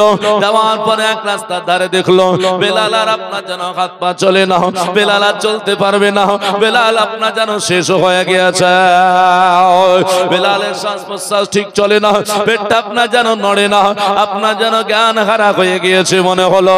বিরাদার ইসলাম বলল দাঁড়িয়ে যাও। বেলালকে দেখার পর এত ক্ষত বিক্ষত রক্ত, বেলালকে বলল বেলাল তাড়াতাড়ি করে তুই কালমা ছেড়ে দে। বেলাল মাথা গিলায়, আর বেলালের কথা বাবা বের হয় না। বেলাল বলে আল্লাহ, ভিতরে কান্না করে মাথা ইশারা করে, আমি ছাড়বো না ছাড়বো না। আবু জেহেল বলল তারও ছাড়বে না। আর একটু ঘোরারে বেলাল মারা যাক মারা যাক, আবার যেন ঘোরানো শুরু হয়ে গেল। বেলালকে আবার ঘোরাঘুরি করালো, বেলালের মাথায় চোট খেয়ে গেল। বেলাল রাদিয়াল্লাহু তাআলা আনহু আর আপনার যেন ইশারা করবে, এই ক্ষমতা তার আর আপনার যেন থাকলো না। বেলাল ইশারা করার শক্তি হারিয়ে ফেলল। এ দেখে বেলালের আপনার দুরবস্থা দেখে আবু জেহেল মনে করলো বেলাল আর বেঁচে নাই, বেলাল চিরতরের মতো বিদায় নিয়ে চলে গিয়েছে। ছেড়ে দে বলে ছেড়ে দিল। হযরত আবু বকর সিদ্দিক রাদিয়াল্লাহু তাআলা আনহুর আপনার যেন ব্যবসা ছিল, উনি আপনার যেন ব্যবসা করতে এসেছিলেন। আর একটা দেওয়ায়াত আছে হযরত বেলাল রাদিয়াল্লাহু তাআলা আনহু গোলাম দিয়ে নিয়েছিলেন, কিছু টাকাও দিয়েছিলেন। নবীর কাছে খবর হয়ে গেল, কারণ এই যখন টানাটানি হয়, মারামারি হয়, এত অত্যাচার করে, আল্লাহর নবীর সাহাবী একজন যার নাম হলো মাসউদ রাদিয়াল্লাহু তাআলা আনহু। মাসউদ দেখার পরে কাঁদতে লেগেছে, আল্লাহর নবীকে খবর দিয়েছে, হুজুর আপনি কারেগাতকে কালমা পড়ে দিয়ে এসেছিলেন, কাকে আপনি মুসলমান বানিয়ে দিয়ে এসেছিলেন, দেখে আসুন কি দুরবস্থা হয়ে আছে। আল্লাহর নবী সাহাবীদেরকে পাঠিয়েছিলেন, তার মধ্যে বেলাল ছিল, কি বলে আবু বকর ছিল। আবু বকর বলেছিলেন ইয়া রাসূলুল্লাহ ইয়া হাবিবাল্লাহ, ও গো আল্লাহর নবী গো, আপনি যদি আমারে অনুমতি দেন, গোলাম যদি লাগে, টাকা যদি লাগে আমি দেব, তবে বেলালকে আমি ওখান থেকে আজাদ করে নিয়ে আসবো। আল্লাহর নবী বললেন যাও, যা তোমার দেওয়ার দিয়ে এসো, যেভাবে হোক আমার বেলালকে ওখান থেকে নিয়ে এসো। আমি বেলালের প্রতি খুশি হয়েছি, বেলাল রাদিয়াল্লাহু তাআলা আনহু আমাকে রাজি করে ফেলেছে। বিরাদার এবার বেলাল রাদিয়াল্লাহু তাআলা আনহু পড়ে রয়েছেন, মাসউদ রাদিয়াল্লাহু তাআলা আনহুর খবর শুনলো। সাহাবীরা আপনার যেন আসে দেখে আবু বকর সিদ্দিক রাদিয়াল্লাহু তাআলা আনহু আসলেন, মুখ ফেড়ে ফেড়ে আপনার যেন সবার কাছ থেকে বেলালের কাছে গিয়ে বাবা খাজনি দিয়ে দেয়। মনে হয় না এটা বেলাল রয়েছে, মনে হয় না এটা আপনার যেন বেলাল। এইভাবে আপনার যেন দেখে আবু বকর সিদ্দিক রাদিয়াল্লাহু তাআলা আনহু পিছু হচ্ছেন। একজন মহিলা বলল, আবু বকর, আমি তো ইহুদির মেয়ে, ধর্ম গ্রহণ করিনি, ইসলাম আমি নবীর কালমা পড়িনি, তবে শোনো ওটা তোমাদের সাথী গো, ওকে তোমরা নিয়ে চলে যাও, বাঁচাও রে। ওই মানুষটা আজকে যেন শেষ প্রান্তে পৌঁছে গিয়েছে, এরা কষ্ট দেয় সহ্য করতে পারি না, তাড়াতাড়ি করে ওদেরকে বলো। আবু বকর বলছে মহিলা আমি তো মনে করছি না ওটা বেলাল, কেমন মনে হয়ে গিয়েছে। মহিলা বলে বেলাল আজ তাকে চিনতে পারবে না রে আবু বকর, এত কষ্ট দিয়েছে, এত জ্বালা দিয়েছে, এত আঘাত করেছে, বহর করেছে, নিজের চিহ্নটা পর্যন্ত হারিয়ে দিয়েছে, তুমি নিয়ে যাও। আমি বলছি বেলাল, তাড়াতাড়ি করে আবু বকর আবার যেন চলে গেল। বেলালের জন্য বলল শোনো গো মাইয়া, আজকে বেলালকে আমার হাতে সুবে দাও। বলল বেলালকে আমরা গোলাম হিসাবে ক্রয় করে এনেছি, আমি দেব না দেব না, এই কথা যেমনই বাবা বলা হলো। আবু বকর বলছে মায়া রে, বেলালের জন্য কি চাও বলো। ও মায়া বলল তোমার কাছে কি আছে, কি দিয়ে তুমি বেলালকে নেবে বলো। তখন আপনার ও মায়া দেখলো, বলে এই মুহূর্তে যদি বেলালকে দিয়ে দিও অসুবিধা হবে না, যেই টাকাটা আমার আসবে সেটাই লাভ হয়ে যাবে, যে গোলামটা আসবে সেটাই লাভ হয়ে যাবে। তার কারণ হলো এখন তো আমার কাছে আর কিছু নাই, বেলাল শেষ প্রান্তে মারা যাবে, আমার কাছে থাকলেও মারা যাবে, আবু বকর নিয়ে গেলেও মারা যাবে, অতএব বেলাল আর বাঁচবে না, যেটা আসবে আমার লাভ হয়ে যাবে। তড়িঘড়ি করে আপনার জানো কি করলো, টাকা যা ছিল আবু বকর সিদ্দিক বললেন নাও, সবগুলো টাকা দিয়ে দিল। বলছে একটা গোলাম লাগলে দিয়ে দেব, তবে অসুবিধা নাই। বেলালকে কোলে তুলে আপনার চাপড়িয়ে ধরে নিল। বেলাল হাঁটতে পারে না, চলতে পারে না, বেলাল আপনার যেন কোনো মতেই বেঁচে আছে। হযরত আবু বকর সিদ্দিক রাদিয়াল্লাহু তাআলা আনহু উনি আপনার যেন কাঁধে তুলে নিলেন, চলে যায়। আবু বকর সিদ্দিক রাদিয়াল্লাহু তাআলা আনহু আমার বেলাল রাদিয়াল্লাহু তাআলা আনহুকে কাঁধে করে নিয়ে যায়। নিয়ে যেতে যেতে আপনার যেন বেলাল রাদিয়াল্লাহু তাআলা আনহু লড়ে উঠেছেন। বেলাল রাদিয়াল্লাহু তাআলা আনহু আপনার যেন মনে হচ্ছে শক্তি ফিরিয়ে পেয়েছে। আবু বকর সিদ্দিক বলছে, বেলাল রে তুমি এতক্ষণ লড়াচড়া করনি, লড়ছো কেন? আমার বেলাল বলে, আবু বকর আপনার যেন কানে কানে বলে আমি যেন আবু বকরের সুগন্ধি পেয়ে গিয়েছি। জোরে বলে সুবহানাল্লাহ। নিয়ে যাওয়ার পরে কাঁধে করে নিয়ে গিয়ে আপনার যেন বাড়িতে কোথায় নিয়ে যাচ্ছে। বেলাল বলে, আবু বকর আমারে কোথায় নিয়ে যাও? ও বলো। বেলালকে বলে, বেলাল রে আমি তোমাকে তোমার বাড়ি নিয়ে যাব, তোমার বাড়িতে পৌঁছাইয়া দেব, তোমার বাবা আমার কাছে হাজিরি করে দেব। বেলাল বলছে, বলে শোনো মারে দেখবো আব্বারে দেখবো কোনো যায় আসে না, তবে শোনো আমাকে যখন কাঁধে নিয়েছো, আমাকে যখন ধরে নিয়েছো, আমাকে নবী মুস্তাফার কাছে নিয়ে যাও। সর্বপ্রথম নবীকে দেখবো, তারপরে বাবা মাকে দেখবো। কয়েকদিন ধরে নবীকে দেখি নাই, নবীর চেহারা আমি দর্শন করি নাই, আমি বেলাল থাকতেও পারি না। নবী প্রেমিক বেলাল বলছে, বলে বাবা মার আগে আমার রাসূলের দরবারে নিয়ে যাও, আমার নবী মুস্তাফাকে খবরটা দিয়ে দাও। উনি আপনার যেন তাড়াতাড়ি করে আপনার যেন চলে গেলেন। বলে কোথায় যাচ্ছেন দেখুন, লক্ষ্য করে দেখুন না কেন। তাড়াতাড়ি করে উনি আপনার যেন চলে গেলেন। আবু বকর সিদ্দিক রাদিয়াল্লাহু তাআলা আনহু বেলালের কাছে, বেলালকে নিয়ে নবীর কাছে গেলেন। নবীর হুজরাখানা বৈঠকখানা আপনার যেন রেখে দিলেন, যেমনই আপনার বৈঠকখানাতে রাখা হলো। নবীকে আমার যেন খবর দেওয়া হয়, ইয়া রাসূলুল্লাহ, ইয়া হাবিবাল্লাহ, নবী গো আজ আপনার দরবারে উপস্থিত হয়েছি এমন একজন ব্যক্তিকে নিয়ে, নবী গো আপনি একটু আসুন দেখে যান। বলে কে এসেছে আমার বাড়ি? আল্লাহর নবী বলছেন, বলে আমার বাড়িতে কাকে নিয়ে এসেছে বলো। আবু বকর সিদ্দিক বলে, ইয়া রাসূলুল্লাহ, ইয়া হাবিবাল্লাহ, নবী গো আপনার সাহাবী, আপনি দেখে যান কত মোহাব্বত করেছে, আপনাকে একটু দেখে যান। আবু বকর সিদ্দিক রাদিয়াল্লাহু তাআলা আনহুর কথা শুনে হযরত আমার রাসূল পাক সাল্লাল্লাহু আলাইহি ওয়াসাল্লাম হুজরাখানা থেকে বের হয়ে আসলেন। তাকায়া দেখে অন্য কেউ নয় বাবা, এটা আপনার যেন বেলাল। শরীরে ক্ষতবিক্ষত, রক্ত ঝরে গিয়েছে, সঠিক চিনতে পারা যায় না, কথা বলতে পারে না, হিলানা দিয়ে বসে আছে। নবী আমার বেলালের দিকে তাকায়া দেখছে ভয়ঙ্কর অবস্থা। নবী আমার বলে, আল্লাহ কালেমা পড়ে মুসলমান হওয়ার জন্য এত কষ্ট করতে হয়, এত বেদ পেতে হয়, এত কষ্ট পেয়েছি। আল্লাহর নবী মুস্তাফার দয়ে নয়নে পানি চলে আসলো। আবু বকর কাঁদছে, বলে হুজুর আপনি কাঁদবেন না, আজকে বেলালকে একটু দেখুন। আল্লাহর নবী বলে, আবু বকর তুমি এত কষ্ট পাওনি, আমার অন্য সাহাবীরা তো কষ্ট পায়নি, যত কষ্ট আমার বেলাল আমার কাছে রাস্তার ধারে কালমা পড়ে মুসলমান হয়ে এখনো পর্যন্ত আমার কাছে আসতে পেরেছিল না, এই তো আসলো যে কষ্ট করে ঈমান তাজা করে রেখেছে। বলো না এই কষ্ট আমার কোন সাহাবী পেয়েছে বলো? বলে তখন কেউ পায়নি। বেলাল এত কষ্ট পেয়েছে, নবী মুস্তাফা বলেন বেলালের জন্য থাকতে পারি না, বেলাল আমাকে খুশি করে ফেলেছে, রাজি করে ফেলেছে। বেলাল চিন্তা করো না, না। আল্লাহর নবীর ঘরে গিয়েছে, বেলালকে সান্ত্বনা দেয়। বেলাল কোনো মতে আপনার যেন ধুক ধুক করে আপনার যেন চোখের পাতা তুলে আমার রাসূলকে দর্শন করবে, রাসূলকে দেখবে। কারণ আমার রাসূলুল্লাহকে দেখা আল্লাহ পাক রব্বে কায়নাত জানিয়েছে, বলে রাসূলকে দর্শন করলেও সেটা হয় ইবাদত।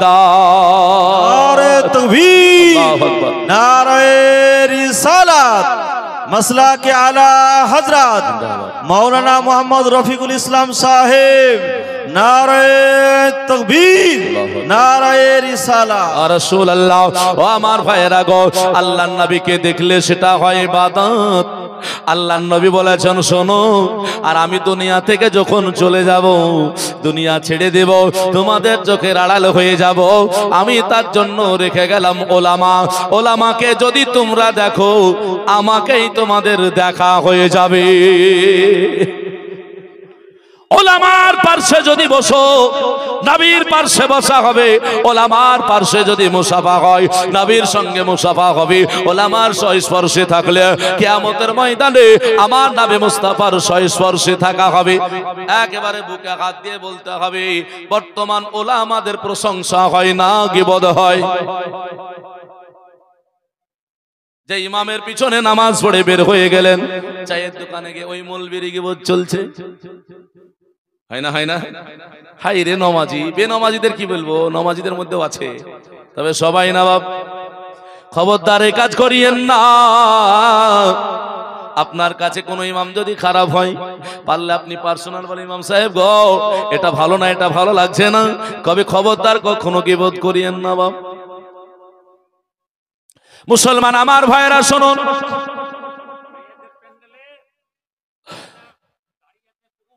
মুসলমান আমার ভাইরা, আল্লাহর হাবিব সাল্লাল্লাহু আলাইহি সাল্লামের কাছে আবু বকর চোখের পানি ফেলছে, বলছে আবু বকর রে, বেলালের জন্য একটু ব্যবস্থা করতে হবে তাড়াতাড়ি, বেলাল ভালো নাই, বেলালের শরীর ক্ষত বিক্ষত হয়েছে। আবু বকর সিদ্দিক বলছেন হুজুর এখন কি করা যাবে, কোথায় চিকিৎসা করব, কেমন করে করব? আল্লাহর হাবিব বলছেন, বলে ওগো বেলালের জন্য যে ব্যবস্থাটা হবে, কোথাও যেতে হবে না, কোনো মেডিসিন আনতে হবে না, ডাক্তারের কাছে যেতে হবে না, আমি রাসূলুল্লাহ বেলালের জন্য রয়েছে সমস্ত চিকিৎসা, আমি রাসূল বেলালের জন্য করে দেব। আল্লাহর নবী বলছেন আলী যাও এক গ্লাস পানি নিয়ে এসো। এক গ্লাস পানি নিয়ে আসা হলো, পানি নিয়ে এসে উপস্থিত আমার নবীকে বলেন হুজুর এই তো পানি, বলে দাও। পানিটা নেওয়া হলো, আল্লাহর নবী আমার সেই পানিতে ফুঁক দিয়ে দিলেন, পানিতে ফুঁক দিয়ে দিলেন। বাবা আমাদের এখন ফুঁক দিলে বলে শিরিক, বলছে না, বলে আর তাবিজ কবজ নেওয়া যাবে না, এটা হলো শিরিক। মনে হচ্ছে ঘরের একবারে ফতোয়া দিয়ে দিলে বাইর করে, হায় হায় হায়, ভাবনা নাই, চিন্তা নাই, ফতোয়া কত গো। আর শিরক বেদাতে এমন করে ফতোয়া দেয়, আলেম ওলামা তো দূরের কথা, পাঁচ ওয়াক্ত নামাজি নবী প্রেমিক মানুষ যে আছে, ইও ওদের জ্বালায় দাঁড়াতে পারে না। আরে কোথায় শুনলা? বলছে ওই মোবাইলে ওই মৌলবিটা বললো, বলে মৌলবিটা কে? বলে মৌলবিটা বাংলাদেশের গো, আর ভারতেরও কিছু কিছু আছে। বলে কি বলেছে? বলে তাবিজ পরা শিরিক, তাবিজ পরা শিরিক, এ গুনাহ কোনোদিন মাফ হবে না। আচ্ছা আমি ভালো করে বুঝিয়ে দিই, বুঝুন। আচ্ছা তাবিজ বাঁধাটা শিরিক কেন বললো? একটাই কারণ, বলতে চাই যে আল্লাহ বাদে এরা তাবিজকে ভরসা করে, তাই তো? আল্লাহকে বাদ দিয়ে তাবিজের প্রতি ভরসা। আচ্ছা বলেন তো, জ্বর হলে ডাক্তারের কাছে কেন যান? কেন আল্লাহ ভালো করবে না? আল্লাহর ৯৯টা নামের মধ্যে একটা নাম হলো ইয়া হাকিম। হাকিম শব্দের অর্থ হলো ডাক্তার। আল্লাহ তো ভালো করতে পারতো, ভরসা আল্লাহর প্রতি আছে তো নাকি? তাহলে কেন ডাক্তারের কাছে গেলাম? এই প্রশ্নের উত্তর যদি দিতে পারে তাহলে তাবিজের উত্তর হয়ে যাবে। তাবিজ বাঁধা যদি শিরক হয় তো ডাক্তারের কাছে যাওয়া শিরক হবে না? আল্লাহ হাকিম, আল্লাহ গফুর ও গাফফার, আল্লাহ রহিম ও রহমান, আল্লাহ রাজ্জাক, আল্লাহ ফাত্তাহ। বলুন, তাবিজ যদি শিরিক হলো তাহলে ডাক্তার কাছে যাওয়াটাও শিরিক হয়ে যাবে। অতএব এটা ওদের যুক্তি সঙ্গত কথা নয়। শুনুন, আর একটা আপনাকে উদাহরণ দিই। তাবিজটা আপনি কোন হিসাবে আপনি শিরক বললেন, যেটাকে হিফাজত করে রেখেছে। হ্যাঁ, আপনি এটা বলতে পারেন, তুমি তাবিজ নেওয়ার যাই করো, তুমি আমল করো। আমল কি বলা হয়েছে? একটা সাবালক ছেলে সূরা ফাতিহা আমল করো। সূরা ফাতিহা হলো ওই আমল, সূরা ফাতিহা পড়লে ওই কাজ হয়। আপনি যে উদ্দেশ্যে পড়বেন, আল্লাহ পাক রব্বুল আলামিনের নবী আমার বললেন, সে উদ্দেশ্যে সূরা ফাতিহা, যার 20টা নাম, তার মধ্যে একটা নাম হলো সূরাতুশ শিফা। 20টা নামের মধ্যে একটা নাম হলো, নারায়ে তাকবীর, নারায়ে তাকবীর, নারায়ে রিসালাত, মাসলাকে আলা হযরত উলামায়ে আহলে সুন্নাত হযরতুল আল্লাহ মুফতি মুনাজির শামসুদ্দিন মিজবাই সাহেব কিবলা। নারায়ে তাকবীর, নারায়ে রিসালাত। ভাই বাপজি আমার মুসলমানেরা, বিরাদান ইসলাম, যাই হোক, আমার উস্তাদ চলে এসেছেন, আমি বেশিক্ষণ বলবো না, তবে ওটা আপনাকে বলে দিয়ে যাই। আমরা যেটাকে শিরিক হয়তো ভাবছি, এটা সম্পূর্ণ আপনি এতটুকু বলতে পারেন যে সূরা ফাতিহা 20টা নাম, তার মধ্যে একটা হলো সূরাতুশ শিফা। অর্থাৎ আল্লাহর নবী বললেন, এই সূরা ফাতিহা যদি কেউ তোমরা আমল করো, আল্লাহ পাক তোমাদের রোগের মহা ওষুধ বানিয়ে দেবে। জোরে বলি সুবহানাল্লাহ। তাই বলে আপনি শিরিক তো আর বলতে পারেন না। বাবজি ভাই আমার লক্ষ্য করবেন, তাই আপনাদেরকে বলবো, শিরিক বেদাতের ফতোয়া দেওয়ার আগে আপনি একটু ভেবে বলবেন।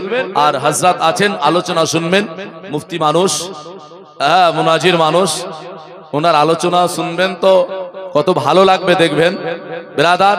তবে আপনারা বাইরে যিনারা আছেন চলে আসুন, আপনারা সামনে জায়গাগুলো